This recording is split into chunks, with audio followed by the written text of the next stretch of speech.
اب نکاح میں دیکھ لو, سنت طریقے سے نکاح کتنا آسان, 4 ہو گئی ہماری سنت کے مطابق, بڑے آرام سے ہو گئی. لیکن اگر ہم وہ تکلفات کرتے جو عام طور پہ شادی میں لوگ کرتے ہیں تو ایک پہ ہی اٹک جاتے, اتنا خرچہ ہو جاتا کہ ایک کے بعد اتنے قرضے چڑھ جاتے کہ دوسری کا سوچ بھی نہیں سکتے تھے. میری جتنی بھی شادیاں ہوئی ہیں بڑے آرام سے الحمدللہ ہو گئی. پہلی شادی ہوئی, لڑکی کے جو دلہن کے ابا آئے اور میری والدہ وہ پنجاب میں تھے, ہم اپنی والدہ کے ساتھ چلے گئے. راستے سے ہم نے بھاولپور سے اپنے بھائی اور بھابھی کو اٹھا لیا, وہاں گئے ہیں, بس یہی بارات تھی, ہمارا نکاح ہوا اور میں, میری والدہ اور زوجہ بائی ایئر آ گئے, قصہ ختم ہو گیا, شادی ہو گئی. اگلے دن میں گھوم رہا ہوں, لوگ کہہ رہے ہیں صاحب کل آپ کا بیان تھا, آپ تھے نہیں. میں نے کہا میں شادی میں گیا ہوا تھا. انہوں نے کہا کس کی؟ میں نے کہا اپنی. کیا مطلب؟ ابھی تو آپ یہاں تھے, آپ کی شادی بھی ہو گئی. میں نے کہا شادی میں تو وہ بولے قبول ہے, ہم نے بولا قبول ہے تو ہو گئی, اس میں کیا ہے. تو میں نے کہا ولیمہ کر لوں گا میں, آپ بے فکر رہیں. ولیمہ بھی اپنی جو میری حیثیت تھی اس کے حساب سے کر لیا, جتنے پیسے تھے اس کے حساب سے کر لیا, کوئی قرضے نہیں لیے, کوئی ادھار نہیں لیے, اپنی اوقات دیکھی کہ یار اتنی اوقات بنتی ہے تو اس حساب سے کر لو. لوگوں نے تو باتیں بنانی ہوتی ہیں, لیکن جو مرغے کھا کھا کے آپ کے ولیموں کے لاکھوں روپے کے مرغے کھا کے, کیا وہ باتیں نہیں بناتے؟ کیا وہ یہ کہتے ہیں بڑا سخی ہے؟ نا نا نا نا, ذرا سی ایک بوٹی بھی کچی نکل آئی نا, آپ کے کروڑوں روپے برباد ہوں گے. اور بھول جاتے ہیں 1.5 ہفتے 2 ہفتے بعد کہ کس نے مہنگا ولیمہ کھلایا تھا اور کس نے سستا. میں نے ایک چکن بریانی بنوائی تھی بس, میری گنجائش اتنی تھی. میں نے کہا اتنے آدمی یہ بریانی, اور منع کر دیا کوئی لفافہ نہیں لے کے آئے گا, کیونکہ لفافوں کا ٹرینڈ چل رہا ہے. لفافوں میں وہ لایا تو پھر آپ بھی لے کر جاؤ. ابے بھائی لو ہی نہیں, نہ لے کے جاؤ نہ لو. منع کر دیا کوئی لفافہ شفافہ نہیں ہوگا, تمیز سے کھاؤ, پتلی گلی سے نکلو. ایک نے کہا بوٹیاں گلی نہیں تھیں, ایک صاحب نے کہا صحیح طرح گلی نہیں تھی. تو میں نے کہا ہمارے بس میں جتنا گلا سکتے تھے ہم گلا دیے بھائی, اس سے زیادہ ہم سے نہیں ہوتا تھا. کھانا ہے کھا, نہیں تو پتلی گلی سے نکل. تو پھر دوسری بھی ایسے ہی ہو گئی ہماری, وہاں بھی ایسے ہی ہوا. میں دوسری میں تو کوئی تھا ہی نہیں نا, وہ تو پکڑے جاتے تو پٹتے. دوسری میں تو اتنے افراد بھی نہیں تھے. دوسری جب ہوئی ہے تو میرے بھائی, میرا چھوٹا بھائی میرا ساتھ دے رہا تھا, 2-4 دوست میرا ساتھ دے رہے تھے. جب نکاح کا ٹائم تھا یہ بھی بھاگ گئے, ہاتھ پاؤں ان کے کانپنے لگے. انہوں نے بولا پکڑے تو پٹیں گے ہم, شادی تم کر رہے ہو, پٹیں گے کون؟ خاندان میں جب پتہ چلے گا کون کون تھا تو یہ تھا اور وہ تھا تو ہم بھی پٹیں گے. اب میں وحدہ لا شریک لہ ہو گیا, اس سینس میں نہیں کوئی فتویٰ لگا دو میرے اوپر, انہیں اکیلا ہو گیا. میں نے 2-4 دوست ادھار لیے, کبھی کہا جاؤ یار وہ لڑکی کے ابا کیا بولیں گے, کوئی کسی کو تو لے کے آنا. تو ہم گئے مسجد میں, ہمارا نکاح ہوا. اب رات کو رخصتی تھی, میں نے گھر سے شارٹ ہونا تھا, اماں کو کیا بتاتا کہاں جا رہا ہوں. اتفاق سے جمعرات تھی, مدنی مسجد بہترین کام آتی ہے ایسے موقع پہ, ٹھیک ہے نا. میرا بچہ ماشاء اللہ, بیٹھ جاؤ بیٹا, بیٹھ جاؤ میرا بچہ. تو جمعرات کو بہترین آپشن تھا میرے پاس کہ جمعرات ہے بھائی. تو رخصتی میں بھی ہماری جو زوجہ, ان کے والدین تھے, ہم تھے, اور شاید ایک آدھ محلے پڑوس کی جن کو پتہ تھا, بس وہی تھے. باقی جو ہمارے گھر والے تھے ان کے رشتے دار تھے, ان کے رشتے دار تھے. تو یہ ہمارا ہو گیا ولیمہ. 2 کمروں کا, 1 کمرے کا میں نے گھر لیا تھا, میری اوقات یہی تھی بھائی, اس سے زیادہ میری اوقات تھی نہیں. 1 کمرے کا گھر میں نے رینٹ پہ لیا, اس میں 1 کچن 1 واش روم, 2,500 اس کا کرایہ تھا.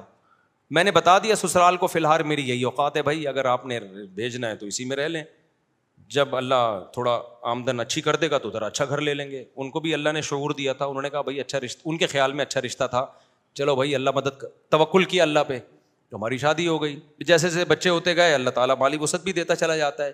دیکھو ایک بہترین مثال دوں آپ کو, جہاں درخت زیادہ ہوتے ہیں نا بارشیں وہیں ہوتی ہیں. کیا خیال ہے؟ درخت کھینچتے ہیں بادلوں کو. اگر کوئی کہے یہاں درخت بارشیں تو ہوتی نہیں, درخت کیسے لگے گا, ابے تو لگا تو بارشیں شروع ہو جائیں گی. اب کوئی خاتون کہے بھائی میری تو چھاتیوں میں دودھ ہے نہیں, میں بچے کو دودھ کیسے پلاؤں گی, ابے پیدا تو کر, دودھ بعد میں آئے گا. تو جو لوگ کہتے ہیں نا ہمارے پاس پیسے ہی نہیں ہے, شادی کیسے کریں, بچے کیسے پیدا کریں, او بھائی پیدا کرو گے تو آئیں گے. اللہ نے اس کا جو بچے کا رزق اپنے ذمے لیا ہے تو اس کے باپ ہی کو تو دے گا نا. ڈائریکٹ بچے کی تھوڑی جیب ہوتی ہے جس میں اللہ پیسے ڈالنا شروع کر دے. تو ہم نے اس فلسفے کو ہم جانتے تھے بھائی ابھی تو پیسے نہیں ہے, جب شادی ہوں گی بچے ہوں گے تو پیسے بھی کیا ہوں گے, آ جائیں گے. فی الحال 1 کمرے کا گھر میں کرائے پہ لے سکتا تھا, 1 کمرے کا گھر ہم نے لے لیا.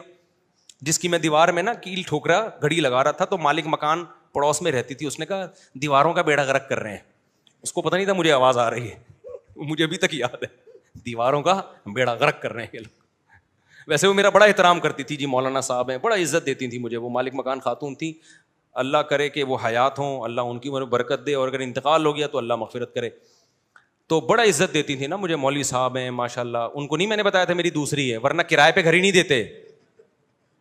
دوسری کر کے کرائے پہ گھر مانگو گے مالک مکان نہیں دے گا. ان کو ہم نے نہ یہ بتایا, وہ سمجھ تھی پہلی عقل مند آدمی لگ رہا ہے تو پہلی ہی کر رہا ہوگا. تو وہ بڑا عزت تھے ماشاء اللہ بیٹا. تو وہ ویسے ان کی دیوار ہمارے بالکل ساتھ لگتی تھی, آوازیں آتی تھی, تو میں کیل ٹھوک رہا ہوں کہیں دیواروں کا بیڑا غرق کر رہے ہیں. مجھے بڑا اچھا لگا ان کا یہ جملہ. خیر, تو اسی طرح بھائی ہماری سادگی سے ہو گئی نکاح. پھر ہم نے تیسری بھی اسی طرح کر لی.